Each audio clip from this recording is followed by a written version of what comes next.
Início de fevereiro, época em que muitos motoristas retornam de viagem, especialmente quando vão ao litoral para passar o carnaval, para passar as férias de início de ano. E é justamente nessa época em que muitos motoristas recebem infrações de trânsito no seu prontuário e não sabem o que fazer.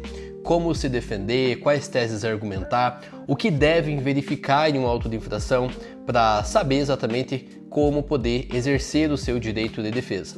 Hoje eu falarei a respeito das principais infrações de trânsito ocorridas nessa época do ano e como você, motorista, pode fazer para não arcar com pontos indevidos e multas de valores exorbitantes e irregulares. Eu me chamo Rodrigo Guerin, sou advogado de trânsito há mais de 7 anos e ajudo motoristas a cancelarem autos de infração irregulares, processos de suspensão e cassação ilegais, bem como ajudo motoristas que se envolvem em acidentes de trânsito. E vamos às 3 principais infrações que mais costumam figurar em prontuários de motoristas nesta época do ano. Em primeiro lugar, a infração por excesso de velocidade.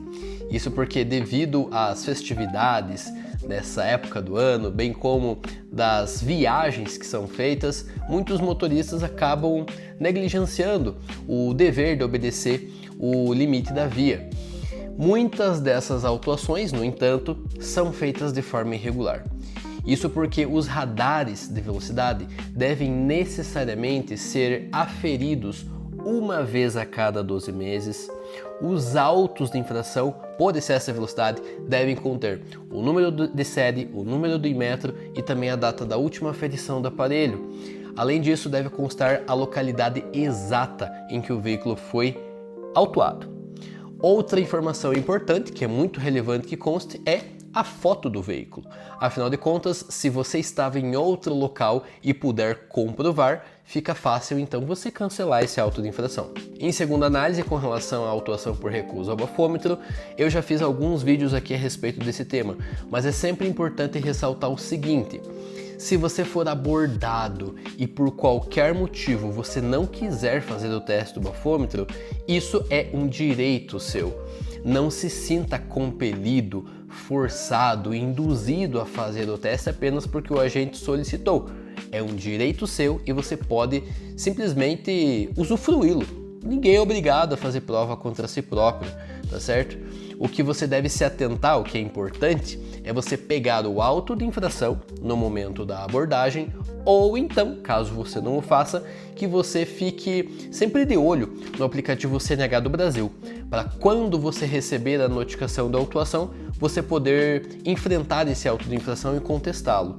O que você deve se ater nessa autuação é se o agente comprovou por quais meios ele entendeu que você estava embriagado. Além disso, observe se o campo observações está completo, se ele está preenchido, pois do contrário, essa autuação pode também ser configurada como uma infração irregular, tá certo? Outra coisa que você deve se atentar também é se foi lavrado o termo de constatação de sinais de embriaguez. Tudo isso vai fazer com que o advogado ou mesmo o especialista que for cuidar desse processo para você verifique se os requisitos legais estão preenchidos ou não. Se esses requisitos não estiverem devidamente comprovados, você também poderá cancelar essa infração, que, diga-se de passagem, gera uma infração de trânsito punível com multa de quase R$3.000 e suspensão da CNH por 12 meses. Se você for reincidente, vai gerar uma cassação da sua habilitação por 2 anos e, a depender da situação específica, é possível que você ainda enfrente um crime de trânsito. Sim, isso é possível. Mesmo no caso de recusa ao bafômetro, é possível o enquadramento para que você responda pelo crime previsto no artigo 306 do CTB. Por fim, com relação à infração por ultrapassagem em faixa contínua, é muito comum que essas autuações sejam feitas também de forma irregular. Em muitos desses autos de infração, por exemplo, quando você vai analisar o campo da localidade, nós observamos o seguinte: consta lá de forma genérica o local em que aconteceu a autuação, como por exemplo, quilômetro 351 da BR-153. Mas nesse quilômetro você tem um total de 1.000 metros. Durante este trajeto você pode ter locais em que é possível fazer a ultrapassagem e locais onde não é possível fazer. Então é necessário que o auto de infração conste exatamente qual era a metragem da autuação. Do contrário, não é possível saber em que momento exato você iniciou a manobra.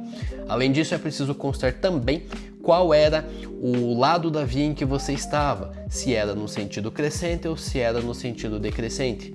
É importante ressaltar que se você tiver provas de que você estava em outro local, você pode utilizar isso como a seu favor, para que você comprove de fato que a infração não aconteceu. O nome disso é comprovação material. Além de todas essas teses que eu contei para todos esses autos de infração, eu vou revelar aqui também mais 2 teses que você pode utilizar em qualquer tipo de infração de trânsito. A primeira é a prescrição. Eu já fiz alguns vídeos aqui também com relação ao que é a prescrição, quando ela ocorre e como aplicar na sua defesa. E, em segunda análise, a ausência de notificação ou de edital. No caso da prescrição, ela ocorre quando o seu auto de infração demora muito tempo para ser julgado ou então o órgão autuador simplesmente esquece de aplicar a sanção a você. E já no caso da ausência de notificação, o STJ entende que é necessário a expedição de pelo menos 2 notificações para que a multa seja válida. Não havendo expedição dessas notificações, sendo elas notificação de autuação e notificação de penalidade, ou então você não a recebendo, é importante que seja expedido um edital de notificação. Do contrário, a penalidade que for eventualmente aplicada a você deverá ser cancelada. Só que isso você tem que requerer administrativamente, mediante uma defesa ou um recurso. Se você não tiver mais prazo para isso, você poderá ainda intentar uma ação judicial para que vise ao cancelamento desse auto de infração, bem como das eventuais penalidades delas decorrentes, como por exemplo, suspensão da CNH e pontos irregulares. Em alguns casos pode ser que você já esteja suspenso e aí vindo a receber esses autos de infração, você poderá ter instaurado uma cassação da sua habilitação. Olha só que grande problema que pode ser evitado mediante um recurso ou uma ação judicial. Vai depender do caso concreto. Se você gostou desse vídeo, então deixe o like, deixe um comentário aqui embaixo e se inscreva no canal. Não se esqueça de ativar o sino das notificações para sempre que eu publicar um vídeo novo por aqui, você recebê-lo instantaneamente, tá certo? Um abraço, amigo motorista, e até o próximo vídeo.